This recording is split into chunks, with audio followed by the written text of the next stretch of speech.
Hello, and welcome to the latest episode of When Waifus Attack. No, I'm kidding, it's just Hyrule Warriors Definitive Edition Character Showcase, and this time we're going to finally see Lana again. It's great that we finally get to get her back.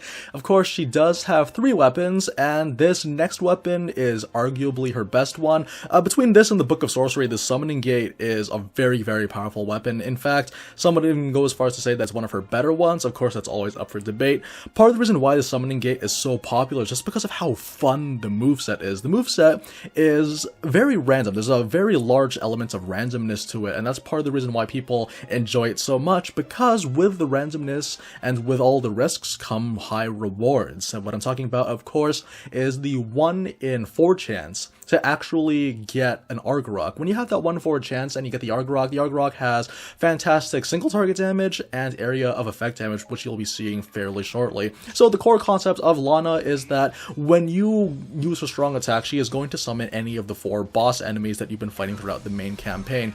So you pretty much just keep cycling through them until you get an Argorok, and then the combo 5, which is this one over here, you can summon the Argorok and then ride it. You also could summon Argorok without needing to get him with a strong attack first, but it's recommended that you get this one just because it makes you a lot faster, it helps you clear waves much faster, whereas without, it's just essentially just a carpet bomb. So yeah, keep that in mind. All the other ones are fairly useful in their own way too. They're not as useful, but they're just a lot of fun to watch because Lana has some nice choreography to go along with them. In fact, I think if we get ourselves, we have a Dodongo, we're having fun. We're gonna clear out these re-deads first because they're gonna prevent me from actually enjoying myself, what with all the freezing. So we are gonna quickly run away through all of these ones, and then once this dragon is ready, I'm going to start heading in the general direction of these enemies, and this is where the combo starts to begin. So here we go. Get that combo. It's a little bit tricky to get the timing, especially because there's that pressure of like, oh man, I finally got it. It just takes a little bit of practice, but once you get it down, it's not that bad. It's just a little bit deceptive, that's all it is. And we have this guy trying to avoid the program. Come on, we'll show you, bring you the show. Okay, so here, we also are gonna get this Goma. I believe it is the combo 5, was it? No, sorry, it's the combo 4, as I recall. Unfortunately, they're all running away. They're all trying to get to the base right now. So this is the map where you get Lana's Guardian Gate 4+ weapon.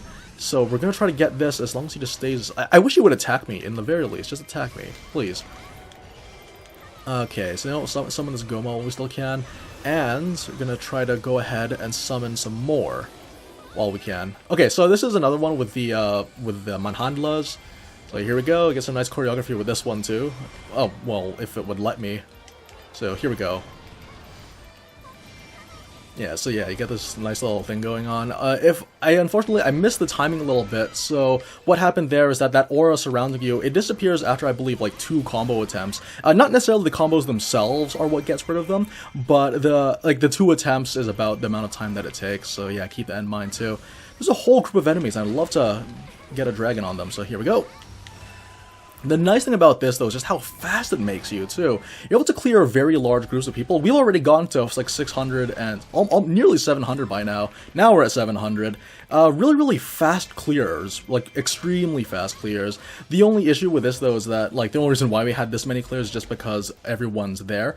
But as long as you're constantly spamming this particular combo, and if you get lucky, you're going to have a really, really good time with this. Okay, we have a Dodongo. Let's show you guys what the Dodongo combo looks like. We're going to try to show you what all the bosses look like. So here you go, summon a bunch of Dodongos and create a giant cross bomb over here. I guess Argorok. No, we'll do this one, because I failed to do it the first time around. Wait. Okay. Yeah, here we go. So again, you're going to summon 3 of these. And kind of waltz in, and then, wink! Oh, man of goodness, I love this character so much. Such a fun character, really, really fun weapon, that's all I can really say. I think in terms of, like, dueling potential, it's not that great. I mean, you're gonna see when we fight against Marin for this particular stage, that we are going to be spending quite a bit of time, but considering how easily you can make it to the ends of any particular map with Argorok, it's not that big of a deal. Not to mention that all the cool little nods to, like, you know, older Zelda bosses, and even the Cuckoos have made an appearance for this particular one too, as you'll see with a special. There's a lot of cool details that they had for this particular weapon, and honestly, like, it's just worth every bit of effort that's involved. Also, just one thing I want to mention is that the combo 5 actually creates sort of a stasis barrier bubble. So when you do that, you're going to freeze all the enemies that are in front of you, and that makes you completely safe for when you're trying to summon Argorok. So yeah, just that's also a nice little detail that they gave to us. Let's go ahead and summon a Cuckoo, why not? This is going to be her special. And the cool thing about this one is that as long as everyone's inside of the bubble, they're going to get hit when it bursts out of the ground, and then they're going to get hit a second time, and then all the consecutive times following that when it starts flailing around. So as long as they stay in the bubble, they're going to get all the hits. It's a little bit random because some people have a tendency to just kind of jump out of that little box. Okay, I see that there's a bunch of captains that are heading towards the base right now, so I'm going to quickly ride a dragon on the way there. And essentially, you want to kind of stay out of range. Again, Argorok's really, really fast, so you don't have to worry too much about closing the distance that much. And just hope that the RNG is in your favor. So here we go. Got to sell the dragon on our first try, and we're going to head straight in there. This is a really, really strong weapon, especially at 4+. This is like the ceiling of damage potential is actually quite high for this weapon due to the fact that, again, with each of this damage, you'll be able to do more hits, and Argorok does a ton of hits whenever he uses his attacks. Go again, do your little dance, and then go straight back into the fray. We already cleared the, yeah, it took us 4 minutes to finally get the 1600. 4 whole minutes. That's much faster than most of the characters that we have. I believe even when I used Twilight Midna, it took maybe around that time period to get approaching 1600, I believe. So yeah, that's another good thing about this weapon, is that for all its randomness, as long as you're constantly rolling the dice, you're going to be rewarded for it. And honestly, it's one of those weird cases where just the concept alone might make it seem like a bad weapon or a low tier quote-unquote weapon. It's just when you use it in practice is when you really see it start to flourish. Okay, there's a bunch of people trying to head into our base, and I will make sure to defend it right now with my life. The moment this animation ends. I think another downside about this particular weapon is just that, yeah, there are the high animations. Thankfully, it is pretty easy to dodge cancel most of them, or most of them are dodge cancelable. But the thing is, though, when you're in the middle of it, you might end up finding yourself suddenly getting in the middle of a bunch of attacks just due to the fact that all you were trying to do was do your Argorok combo, only to find that you did the wrong input. So, like, if you make too many mistakes, then you're going to end up wasting a lot of time. But once you master it, though, it's not a big deal. It's like, after one clear, you're going to be fine. And, so, goodness, we just cleared everyone just like that. Argorok does a really awesome job of defending keeps, as he is at taking them. Okay, here comes a Moblin. It's just the one guy. So, let's see if we can do this. Oh, well, I was kind of hoping to do the Dodongo combo, but this works too. And you know what? Let's do this. Summon some more Cuckoos, because, you know, we're at it. Again, by virtue of being a high AoE type of character, the Summoning Gate's really, really good at also building up these. Okay, so we're going to summon the Goma while we can. Yes, and he's going to summon the 2 beams. So essentially what it is, though, is that, like, for most of the bosses that you summon, she's going to summon 2 instead of 1 in her combo, and then that's going to extend the combo into something else. The thing is, particularly for the Manhandla combo, sometimes you might want to do the Manhandla combo without needing to... What's it called? You might want to do the Manhandla combo without summoning the Manhandla. In terms of 1v1 potential, like, Argorok's pretty decent still. Like, it's one of those cases where like, you just need to make sure in their positioning, because if you're right on top of them, you're never going to hit them, so you may want to, like, kind of cycle around to maintain that, or have them leave the corner for a bit, so that they're constantly in the hitting range. Once they are in the hitting range, though, they do a pretty decent job. It's just a matter of trying to manipulate that to the best of your ability, because sometimes they're stubborn and they stay in the corner, which is weird. Like what's happening with Skull Kid right now. He's going to try to stay in the corner for a bit, just because the AI isn't the brightest. So here we go, some more. I think we can punish this. Oh, let's punish this. Hopefully this catches. If not, that's cool. I think we caught it, yeah. I'm pretty sure we caught it. It looks like we did. Nope, we didn't. Goodness. That's my fault for trying to trust myself to know how to play this game. Okay, we're gonna get an Argorok one more time. We may not even need to break the stun gauge for this one. So here we go. Here we go. Combo. Like, the timing is a little bit strange for that combo 6, but... or the combo 5, but once you have it down, though, it's, again, not that big of an issue, and that's what makes the weapon that much better overall. Once you learn it, then immediately the weapon is 100 times better, if you can do it reliably. Oh, come on now, Skull Kid, you're... So this is what I'm saying about the dueling potential, is that you constantly have to sort of manipulate the movements of this particular of this particular target in order to do any damage at all with them, or even decent damage. The DPS for single targets isn't that high unless you have those clear conditions. Like, if you're constantly running them through the fields instead of inside of a fortress, you're going to be doing a lot more, arguably more than any other character in the game, as I recall. Just due to the fact that, again, it hits so many times, and and for all the many hits, it actually does a lot of damage too. We're using a 4+ weapon with 650 damage, so yeah, we're not wanting too much for attacks right now. So let's get our hearts up while we still can. And now it's time for us to fight against Marin, and this is exactly what I'm talking about. We're going to do another duel. Really, like, it only took us 7 minutes to actually clear the map. Of course, we were kind of set back by that Skull Kid, or Horror Kid, as I like to call him these days. And, like, one of the reasons why it takes so long, it takes so quickly is just because, again, huge AoE, really, really fast.